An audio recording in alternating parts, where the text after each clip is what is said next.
Thank you again to everyone who tuned in to our webinar with Dr. Theodore Leng. We're back today to answer all of your questions with an exciting Q&A. So we will dive right in.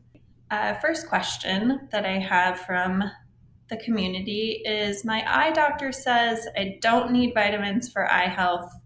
Please help me understand.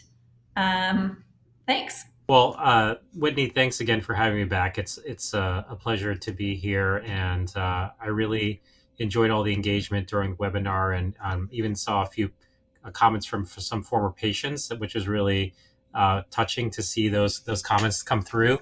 Um, Regarding vitamin supplementation in general, I think the general recommendation is if you're eating a well balanced, healthy diet with lots of fruits and vegetables, especially green leafy vegetables, you should be getting most everything you need to keep yourself healthy, including your eyes healthy.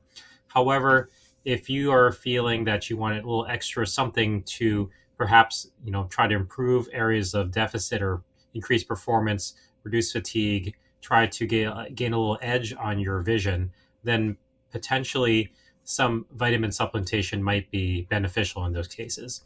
And on top of that, if you feel that you want to hedge against any sort of age-related deterioration over time, then again, the vitamin supplementation could be helpful in those cases as well.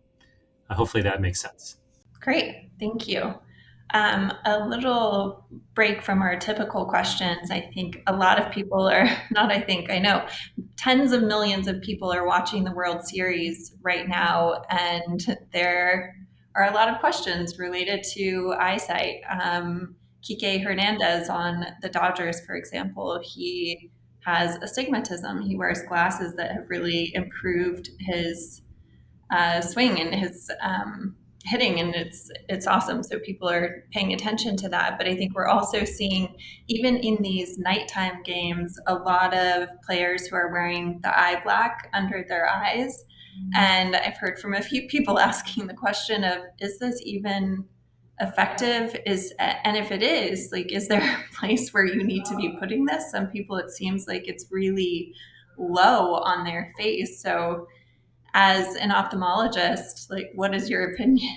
Yeah, that's a really interesting question. One interesting anecdote I'd like to share is that in baseball, specifically professional baseball, you can actually predict who's going to be a great player based on their visual acuity and their other measures of visual function. So a lot of the um, studies and research on the performance in professional sports as it relates to vision was done in baseball because of the high moving velocity of the ball and the ball spinning and so being able to pick that ball out and see what's doing can really help with hitting the ball with your bat and so forth. And so there have been lots of reports of in the past of how baseball players who have naturally superhuman vision, so better than 20/20, actually have a higher probability of being an outstanding baseball star.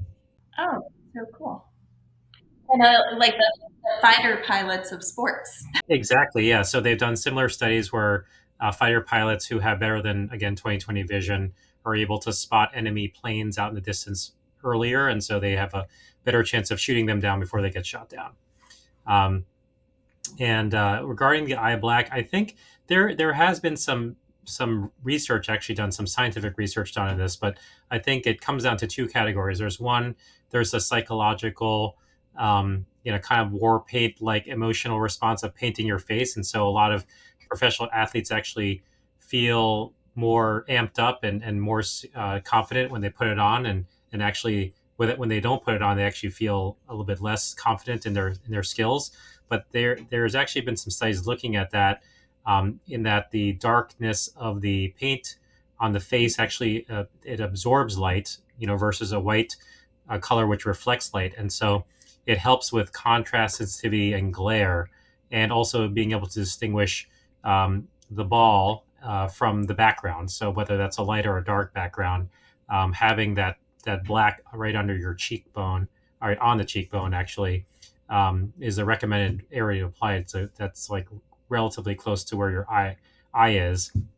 I did see some research that looked also at the color of your iris as it relates to the uh, the, the darkness of the face black. And um, you know the I think if you had like a lighter iris versus a darker iris, the dark face paint actually helps you or hurts you in a different direction. So I think that, obviously more research is needed to be done, but I think it's a really interesting, behavioral and some science behind it as well. So cool. I love that. Um, I think I'm glad that you mentioned glare because I imagine at night with the lights, like the bright light shining down on the players, they are dealing with a lot of glare. So curious if even in these people who are sort of superhuman in terms of eyesight, could something like vision be helpful in supporting contrast sensitivity, glare, high energy, blue light filtering? What's your opinion there?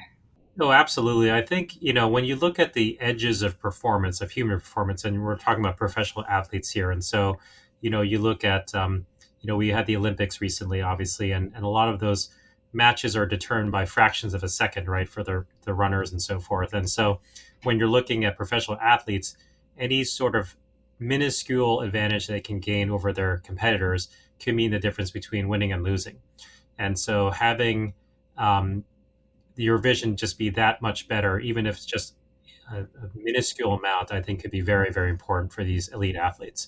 And so, anecdotally, having spoken to professional sports teams, especially baseball, they do use some additional uh, things out there to try to increase their performance, especially their visual performance.